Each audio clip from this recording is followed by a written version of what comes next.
Welcome to the West Indian Women Network.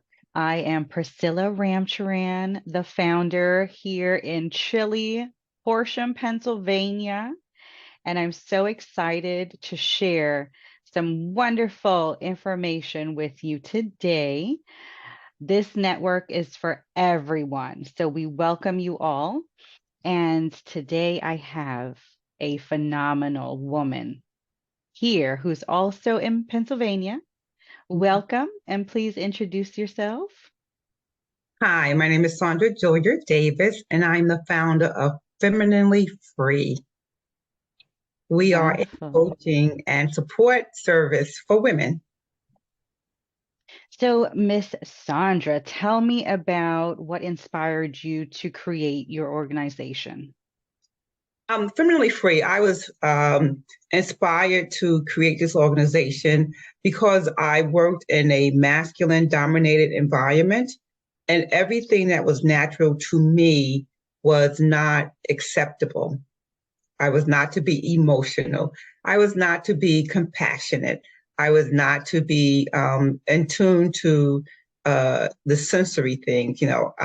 My office, they would say, was always a girly office, and I was in a very masculine consulting environment.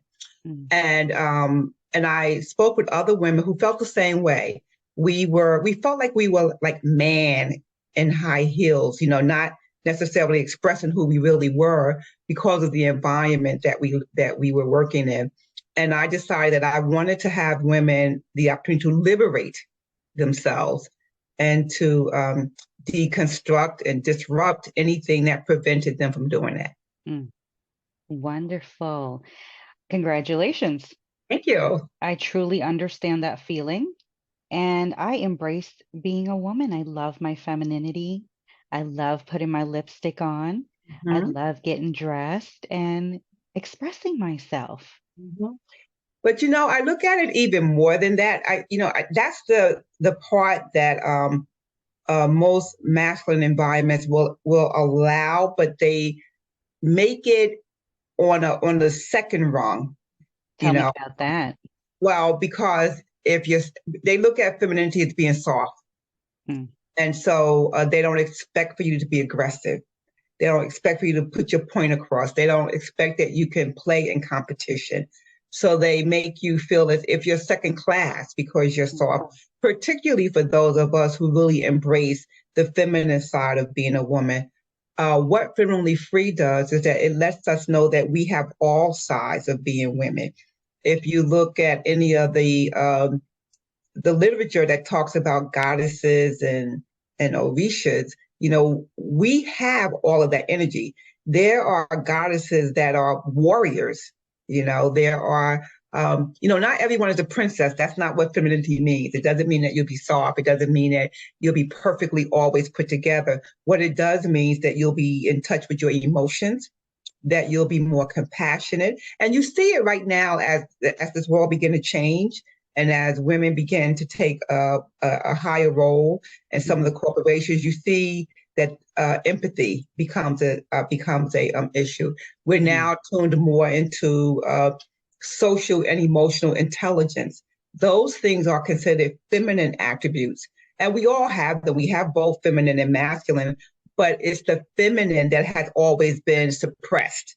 Those feminine things, like showing your emotions at work. How dare you shed a tear?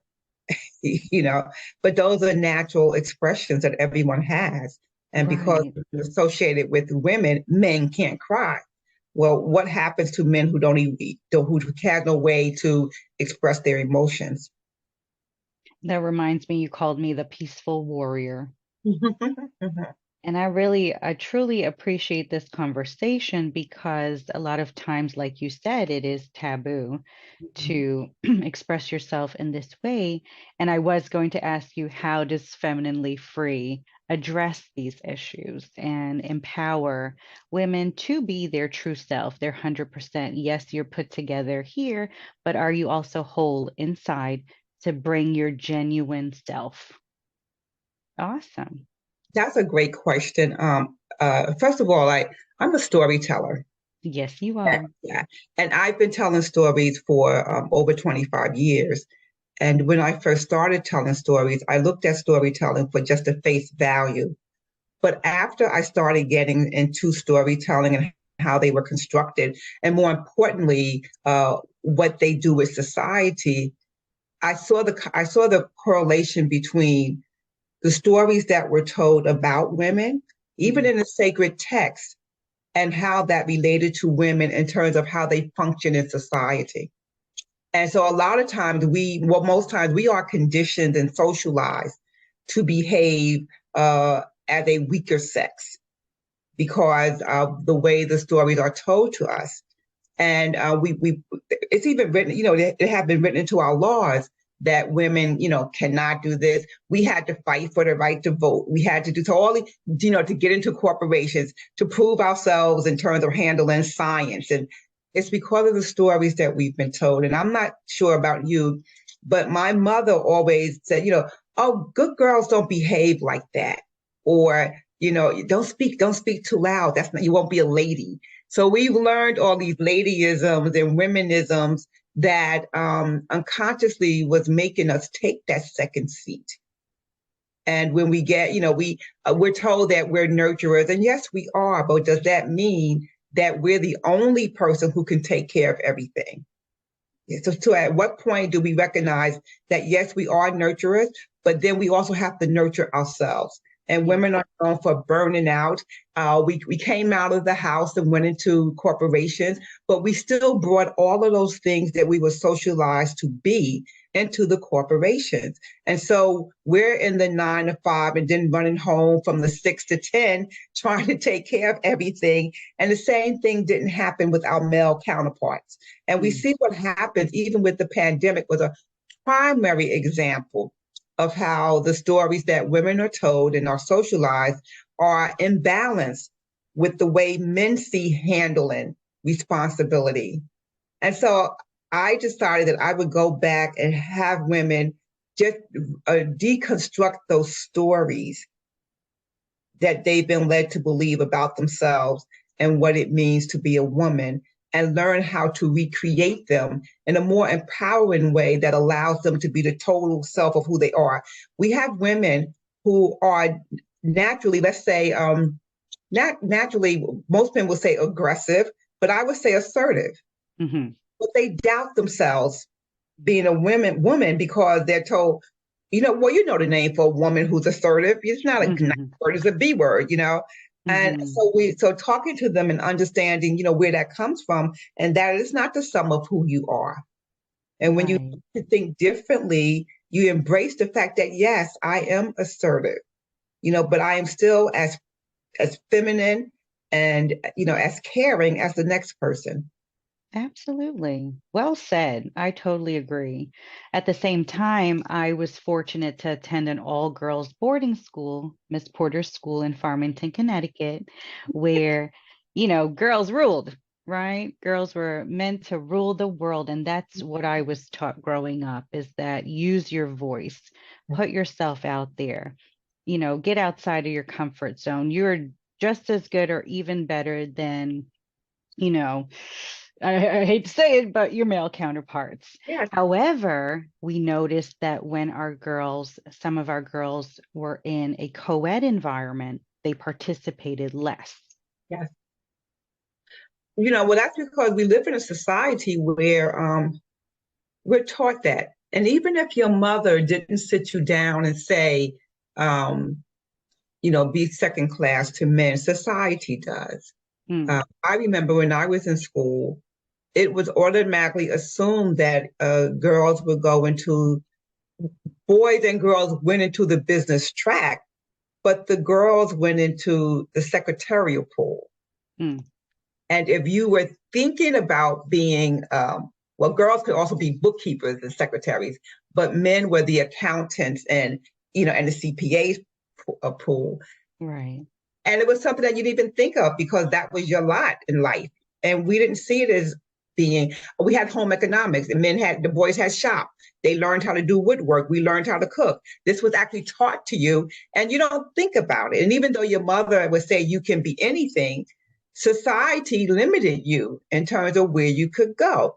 And if you were one of those girls who stepped over the line. You got the looks, you got the stares, you got the whisperings about who you were. And so I grew up with that, and I didn't think anything of it until I went into storytelling, and Mm-hmm. I began to use storytelling and work as a training and transformation tool. And about 15 years ago, I began to just focus on women and what stories are we being told, not only just in terms of the story, in the beginning, once upon a time, but the stories that we tell by the way we operate and Mm. by our systems. What stories are we telling that way? And I know that, we are now beginning to challenge those stories. We're beginning to behave differently. So my daughter has a whole new story, regardless of what Disney tells her. The way her mother lives is a whole new story. And so both of them have, a different perspective on what it means to be a woman. And I'm always at the guard for them when they come home and interpret something that leaves women in a lesser light. So your motivation would be your daughters. My daughters, yes, and my co. It started out with myself and my coworkers who were in.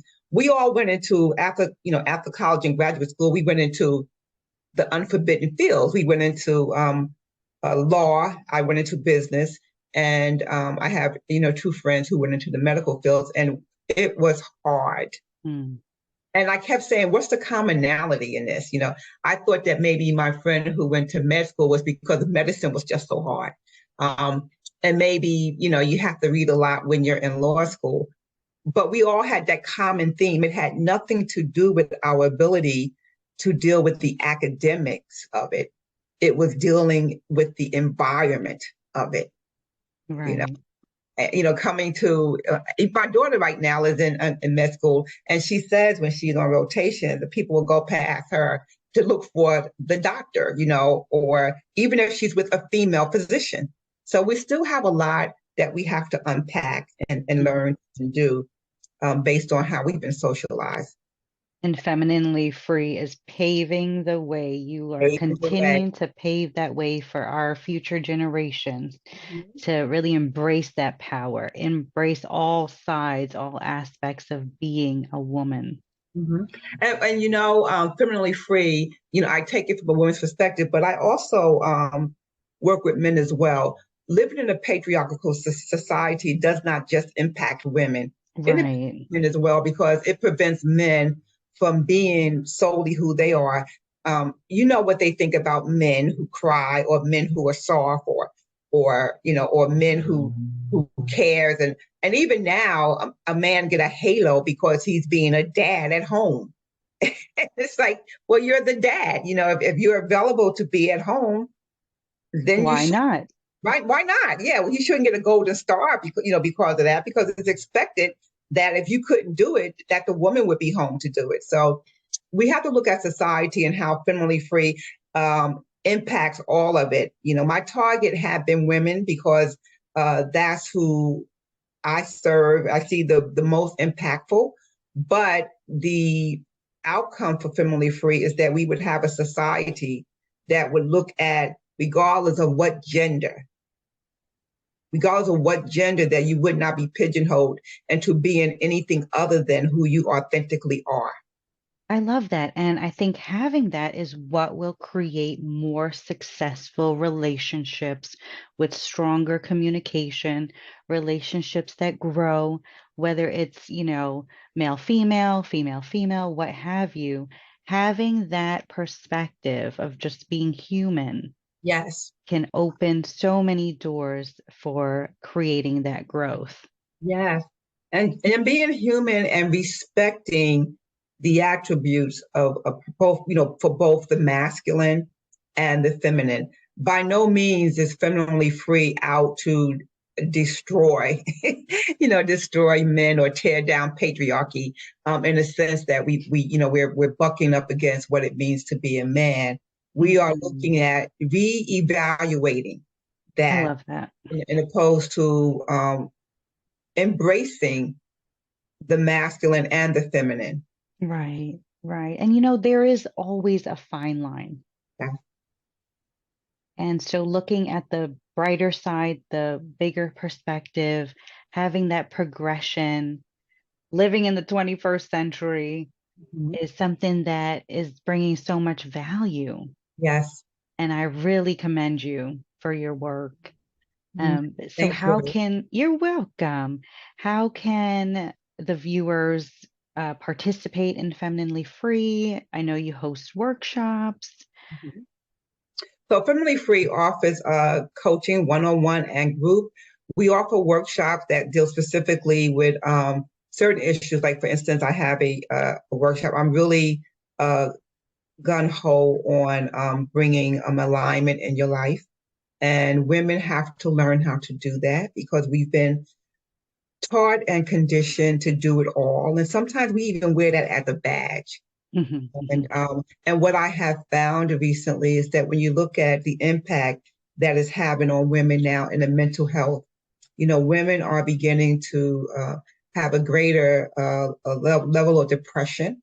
A lot of it is untreated, burnout, overwhelm, just not enjoying life because we're branching out into these new realms, but mhm. still dragging the ball from the traditional way that we need to be. So it takes us time to be able to release that. So I Yes. have workshops that I really talk about being able to release the burden of being a woman and get into the enjoyment of it. And that takes us opportunities to just reevaluate the stories that we've been told and to replace them with more of who we really are, and then be able to live with that. You don't transform overnight, transformation Right. process.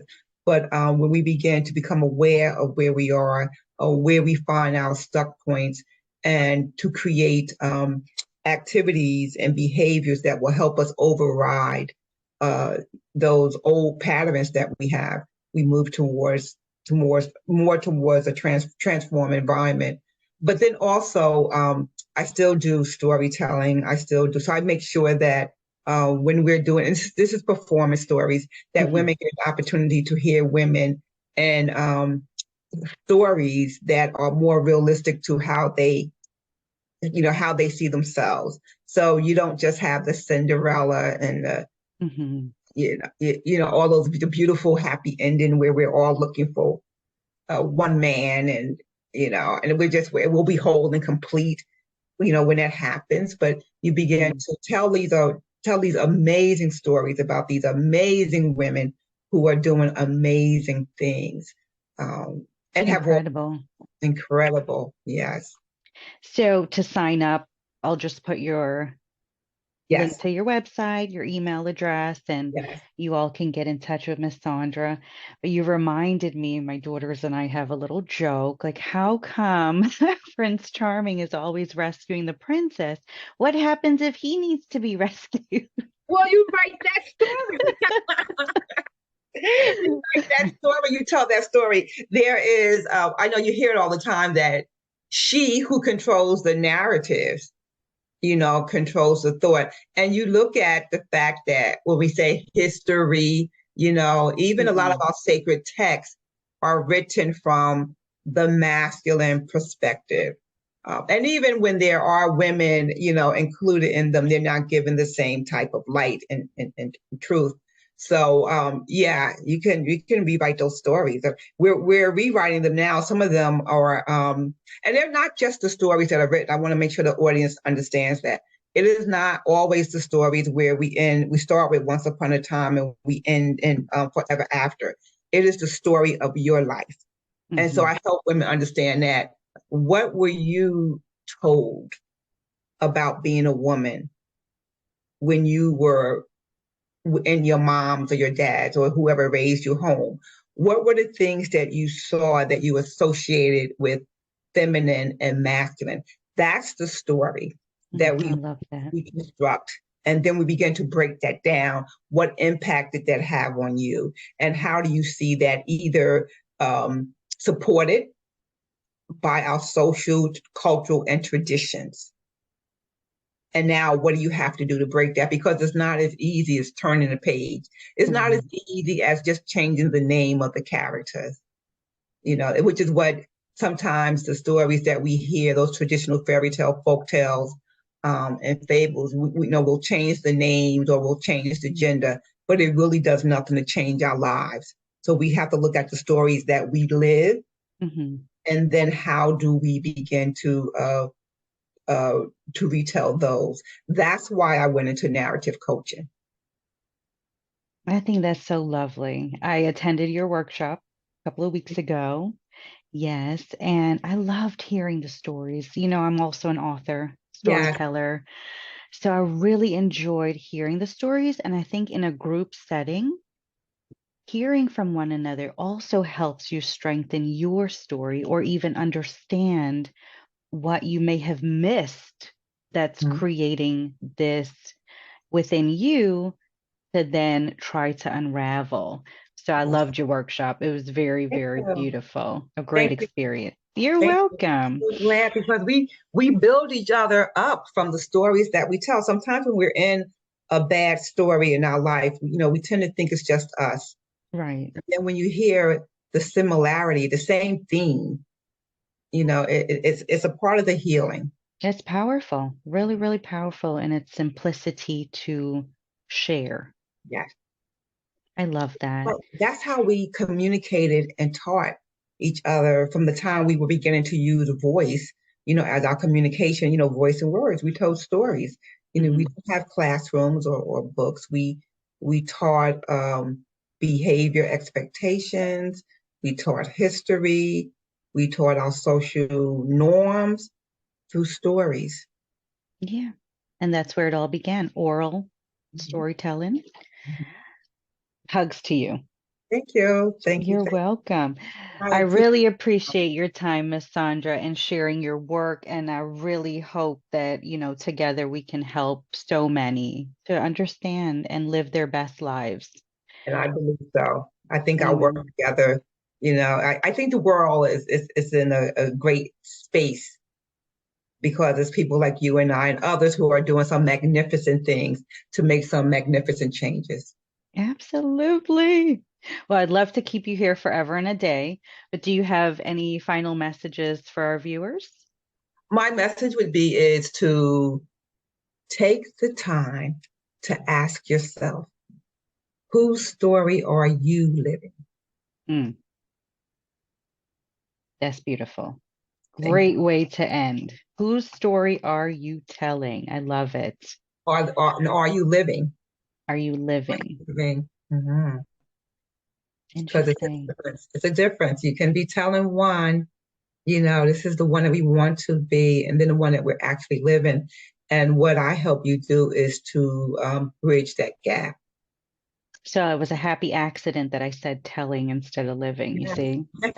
Really beautiful. And I saw an ad today that says, we have a sentence that we use to describe or define a friend or a family member, etc. But what is the sentence that we are utilizing to create our own self? Yes. Hmm. Awesome. Well, I do hope that you come back and share some more with us. I sure will. I sure will. Thank you for the invitation. You're most welcome. Say bye bye. Bye bye. Thank you. You're welcome.